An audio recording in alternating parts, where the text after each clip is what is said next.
नमस्कार।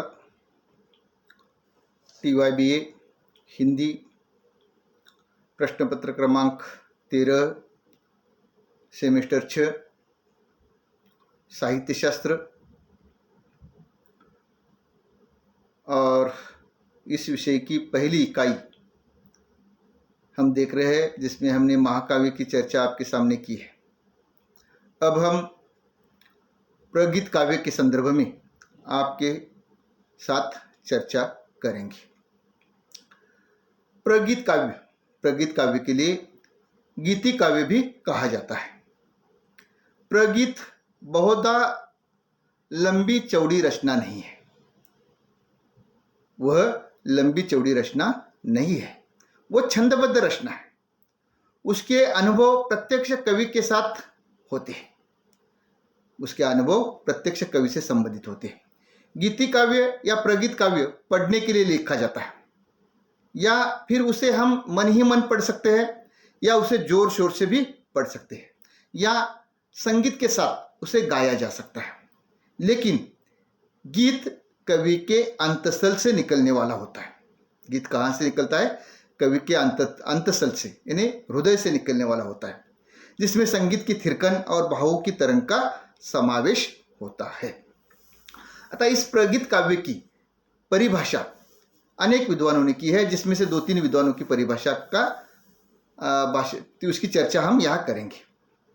पहली परिभाषा हम देखेंगे महादेवी वर्मा की। महादेवी वर्मा लिखती है कि साधारणतः गीत व्यक्तिगत सीमा से तीव्र सुख दुखात्मक अनुभूति का वह शब्द रूप है जो अपनी ध्वन्यात्मकता में गेय हो सके। अतः गीत में व्यक्तिगत सुख दुखों की अनुभूति का शब्द रूप होता है।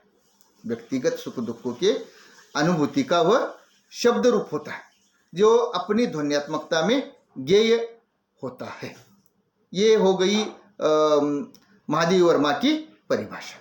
इसके बाद दूसरे विद्वान जिनका नाम है एडवर्ड रीड, वे क्या कहते हैं? सूक्ष्म अनुभूतिमय रचना को गीति काव्य कहा जाता है। यानी गीति काव्य में मनुष्य की भावनाओं की अनुभूति को अभिव्यक्ति मिलती है, और ये अनुभूति सूक्ष्म होती है, ऐसा एडवर्ड रीड का कहना है। राइस नाम के विद्वान है, वो ये कहते कि भाव या भावात्मक विचार के लयमय विस्फोट को गीति काव्य कहते हैं।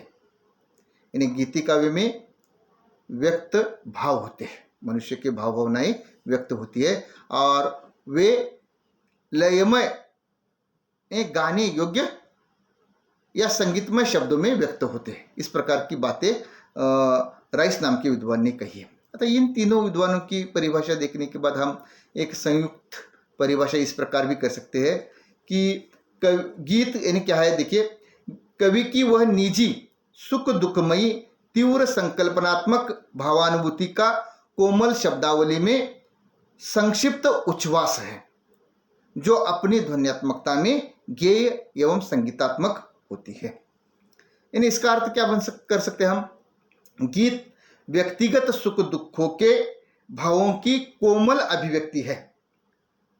व्यक्तिगत सुख दुखों के भावों की कोमल अभिव्यक्ति है जो अपनी ध्वन्यात्मकता में गेय तथा संगीतात्मक होती है। तो ये हो गई प्रगीत काव्य की परिभाषा तथा उसका थोड़ा सा सुर।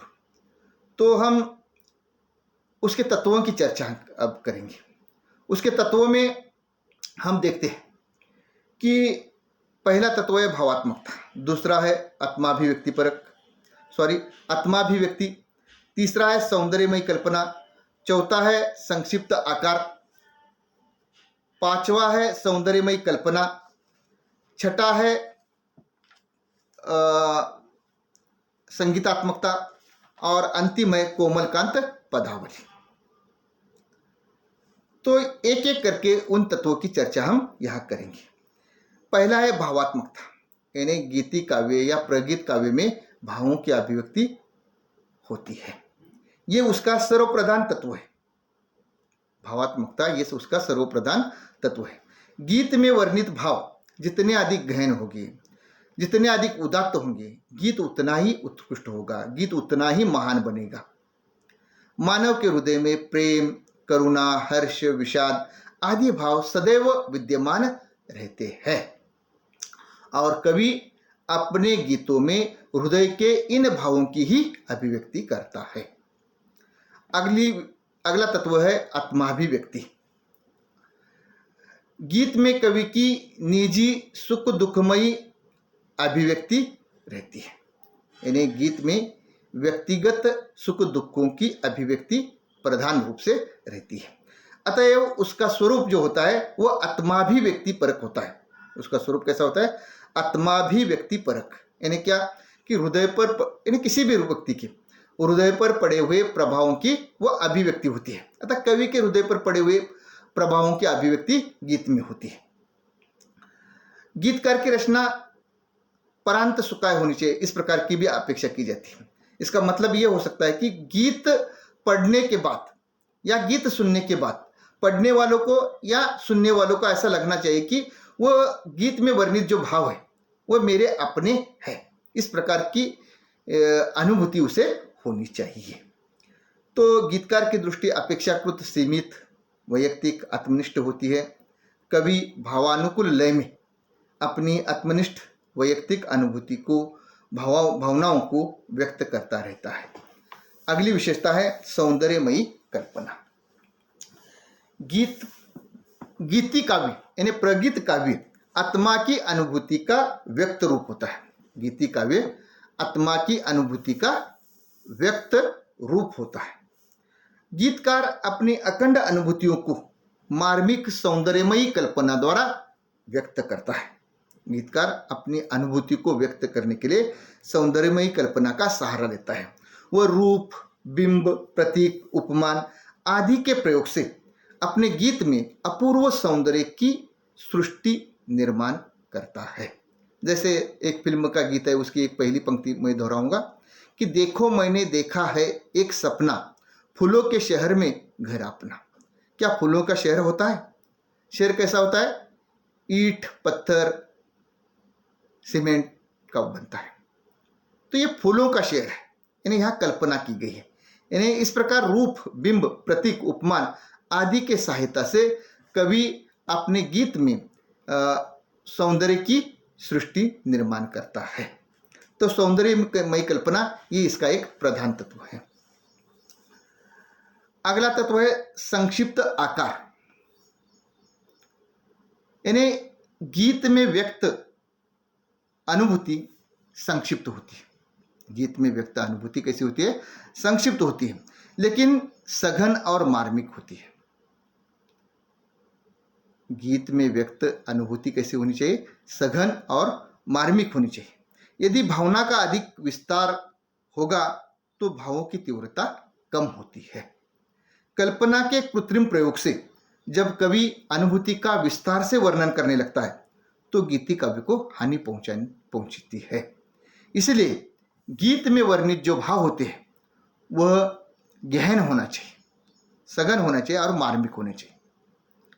जिस तरह एक गीत में ऐसा कहा है कि तेरी दुनिया से होके मजबूर मैं बहुत दूर चला गया, इस प्रकार की यानी सघन अनुभूति उसमें होनी चाहिए। या कोणार्क खंड काव्य में एक जगह ऐसा लिखा गया है कि यश की स्पृहा शमित हो जग में, यश की स्पृहा शमित हो जग में, कर्म कला पूजित हो, इसीलिए मैं चला घोर हलाहल पीने। यानी इस प्रकार भावों की अभिव्यक्ति होनी चाहिए। इसका मतलब यह है कि कोणार्क इस मंदिर का निर्माण करते वक्त महाशिल्पी विष्णु ने बनाया, लेकिन उसका कलश वो बना नहीं पाया। तो राजा की ओर से घोषणा हो गई कि जो भी कोई शिल्पी आकर कलश निर्माण करेगा उसको यश और सम्मान मिलेगा। तो एक युवा शिल्पी आता है और वह कलश निर्माण करता है, और कलश निर्माण करता है तो सारा यश, सारा सम्मान और सारी धनराशि उससे मिलने वाली थी। ये देखकर जिन जिन शिल्पियों ने इसके लिए योगदान दिया था वे उसके विरोध में हो गए और वे उसके जान के दुश्मन बन गए। अतः इस युवा शिल्पी को इस बात का एहसास हुआ कि ये मेरे जान के दुश्मन बन गए। तब उन्होंने इस प्रकार की भावनाएं व्यक्त की है कि यश की स्पृहा शमित हो जग में, कर्म कला पूजित हो, इसलिए मैं चला घोर हलाल पीने। तो इस प्रकार भावों की गहनता अपने गीत में कवि लाने का प्रयास करता है। अगली विशेषता है संगीतात्मकता या गेयता। गीति काव्य संगीतात्मक होता है। गीति काव्य कैसा होता है? संगीतात्मक होता है। अतः गेयता या शब्द की संगीतात्मकता उसका प्रधान स्वर होता है। इसके लिए वह कोमलकांत पदावली का प्रयोग करता है। कोमलकांत पदावली यानी अपने गीत में जो शब्द चुने जाते हैं वो कोमल, मधुर, कमनीय ऐसे शब्दों का वो प्रयोग करता है या लयात्मक शब्दों का वो प्रयोग करता है। संगीतात्मकता के कारण उसकी प्रभाव शक्ति बढ़ती है और संसार के श्रेष्ठ गीत जो होते हैं वह गेय है और गेय रहेंगे। अगली विशेषता है प्रभाव। गीति काव्य में या प्रगीत में किसी एक मार्मिक अनुभूति को शब्दबद्ध किया जाता है। किसी एक मार्मिक अनुभूति को शब्दबद्ध किया जाता है। उसमें एक सूत्रता तथा एक ध्येयता होती है। गीति काव्य में एक सूत्रता तथा एक ध्येयता होती है। इसी कारण उसका प्रभाव बढ़ता है, वो प्रभाव उत्पन्न करता है।